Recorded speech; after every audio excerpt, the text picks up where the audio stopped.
So you two took a lot of trips together. Yes. All right, and I understand, Ms. Rasmussen, you started a business Correct. together. Tell me about that.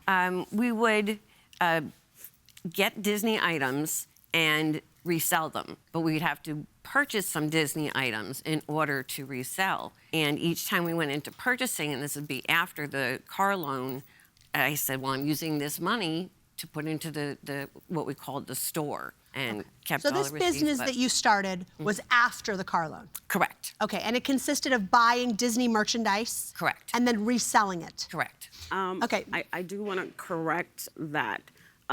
We usually would go do our shopping ventures like on Thursdays. That was our day. And there were times she was low on funds. So we had come to an agreement that I would purchase the items and we would split them 70-30. 70 because I'm spending the money, 30 because she's doing all the work on posting the items, the writing, the taking the pictures.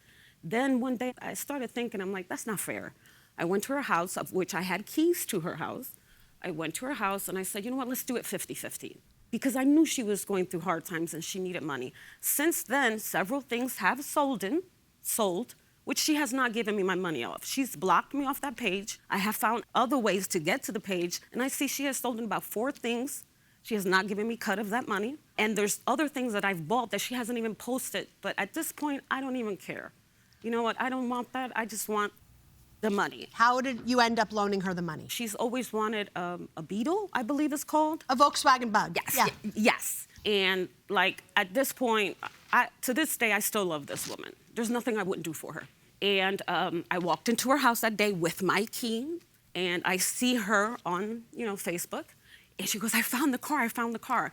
And I'm like, well, how much is it? She goes, well, it's $1,000. And I'm like, well, I'll lend you the money if you can't get a loan. And that is stated here where she says that she is looking for a loan. I guess she couldn't get a loan. So I said, I can give you the $1,000.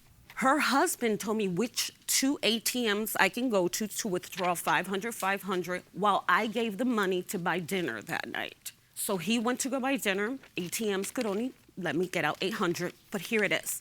She herself, in her own handwriting, wrote this contract out. Do you agree with what we've gone over so far, Ms. Rasmussen? Yes, in fact, I made myself a copy and her a copy. Yes. You put it very basic in writing, and you went ahead and memorialized the terms that you, Ms. Rasmussen, had borrowed $800 cash, and the plan was to repay $100 per month? $100 per month on the 30th, I believe, of every month. She did make me the first 2 payments. And that's when everything turned around. What happened that led to the deterioration of the relationship? To my understanding, it was all over a book, which I found childish because, again, like I said, I had keys to her house. If I wanted to steal anything from her house, I would have took something more expensive. I'm not going to take a kid's book. She texted me and said, could you please bring me back the book that you borrowed? I said, I never took your book. I even told her where I left it. It's on the craft tower. And I left it right there. So I don't know where she had just gotten from, and I guess she must have been putting bags down, and at some point she must have crossed through the craft room and saw that the book was not where I said it was, and she texted me, and I also have that text here saying, I find it very, very difficult for you to have put that book there because there's no way it would have fit. I called her up immediately, and I said, no, I left the book there. I'm not a liar. I left the book there to the point where I got in my car, drove to her house. Her husband was sitting in the living room. I asked him, where's your wife? He goes, she's in the master bedroom. I went to the craft room. Sure enough, the book was where I said. Her words to me is, what a coincidence. The book shows up when you show up. That just left a bad taste. All right, so Ms. Rasmussen, tell us what happened with this book from your perspective. It was a poem book. Okay. And the issue wasn't with the book. My husband and I had been having problems that day. Tensions were very thick. That was the priority. The next thing I know, I'm coming out of the bathroom and she's standing in the living room holding the book. Didn't know she was coming over. That was the start of the end. I was not saying anything about the book. We were having issues in my own house, and I didn't need anybody else there. She did say she had like a quarrel or something. She had something going on with her husband that day, but I would always ask permission if I could come, even having the key.